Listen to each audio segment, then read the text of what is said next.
Lift. Shimla की शाम। कड़कड़ाती ठंड में प्रांजल अपनी कार से जा रहा होता है, तभी उसका फोन बजता है। कहाँ रह गए तुम? पार्टी शुरू हो गई। Come on fast. अरे हाँ, आ रहा हूँ भाई। तुम भी ना पीछे ही पड़ जाती हो। अच्छा, सामने एक शॉर्टकट दिख रहा है, वहीं से आता हूँ। पार्टी में जाने के लिए प्रांजल शॉर्टकट ले लेता है। रोड के किनारे एक बोर्ड उल्टा पड़ा हुआ था, जिस पर लिखा हुआ था आगे जाना मना है।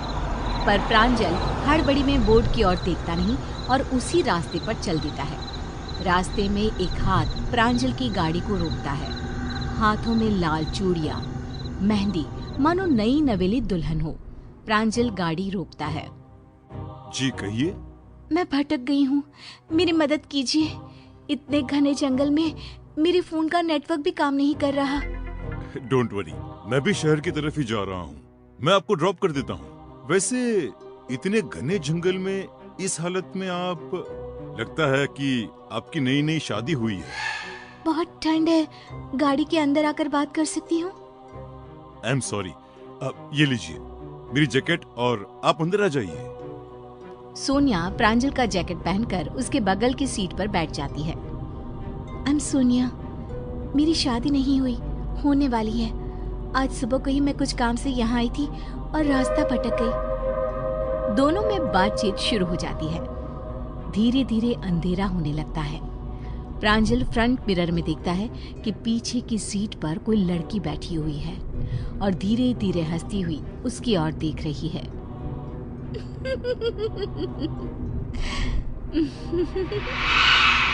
प्रांजल हड़बड़ाकर पीछे देखता है, पर पीछे कोई भी नहीं होता है। होती है तो एक लाल रंग की चुनरी जो सीट पर रखी हुई होती है। क्या हुआ प्रांजल, तुम डर क्यों गए? अब मुझे लगा कि पीछे कोई है, कोई लड़की। ये चुनरी किसकी है, तुम्हारी है क्या? नहीं, मैं चुनरी का क्या करूंगा, किसी लड़की की लगती है। सोनिया पीछे की सीट से चुनरी को उठाती है। चुनरी खून से सनी हुई थी। ओह गॉड, इस पर तो खून लगा हुआ है। तुम्हारे साथ कोई लड़की थी क्या गाड़ी में? नहीं नहीं, अरे तुम ये क्या कर रही हो? अभी तक तो ये चुनरी यहाँ थी ही नहीं, और ये जंगल है कि खत्म होने का नाम ही नहीं ले रहा। 2 घंटे से हम अंदर घूम रहे हैं। यहाँ छोटा रास्ता है, अब लगता है हम भटक गए हैं। दोनों जंगल में बुरी तरह भटक जाते हैं। गाड़ी चलाते चलाते अचानक प्रांजल को एक खोपड़ी अपनी गाड़ी के आगे लटकती हुई दिखाई देती है, जिसके कारण उसका बैलेंस गड़बड़ा जाता है और गाड़ी एक पेड़ से टकराकर बुरी तरह डैमेज हो जाती है। दोनों कार से उतरते हैं। अब क्या करेंगे? रात होती जा रही है। ऐसे सुनसान जंगल में इस तरह हमारा रहना खतरे से खाली नहीं है। वो देखो, एक रोशनी दिखाई दे रही है, शायद किसी का घर हो। चलो ना वहीं चलते हैं। दोनों रोशनी की तरफ जाते हैं। वहाँ एक बड़ी सी हवेली होती है। देखने में लगता है कई सालों से बंद हो।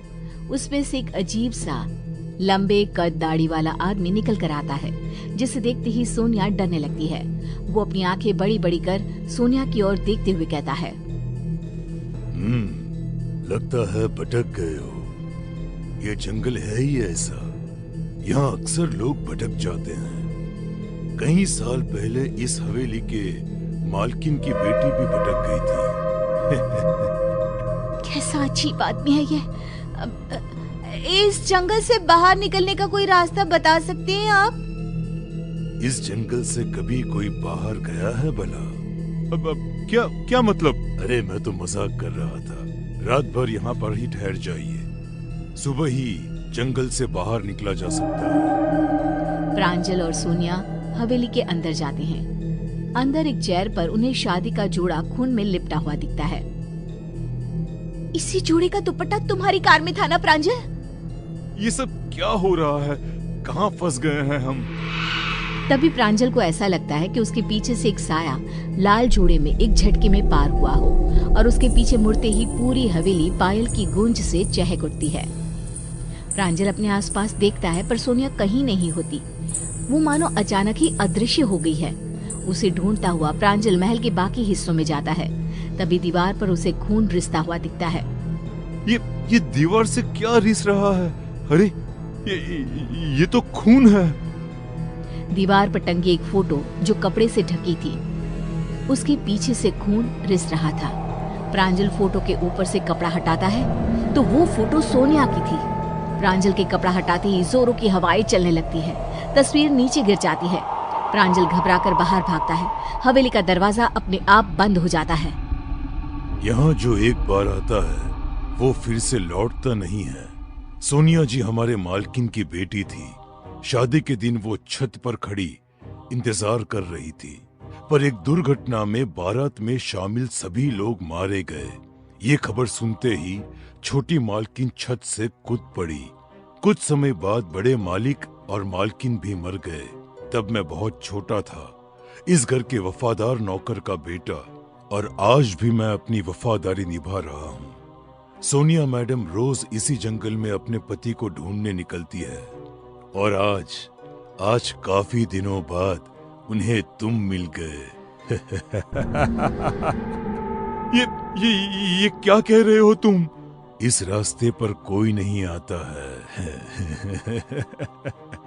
शायद तुम्हें पता नहीं था। प्रांजल को गुमशुदा हुए कई साल बीत गए। क्या हुआ उसके साथ ये कोई भी पता ना कर सका।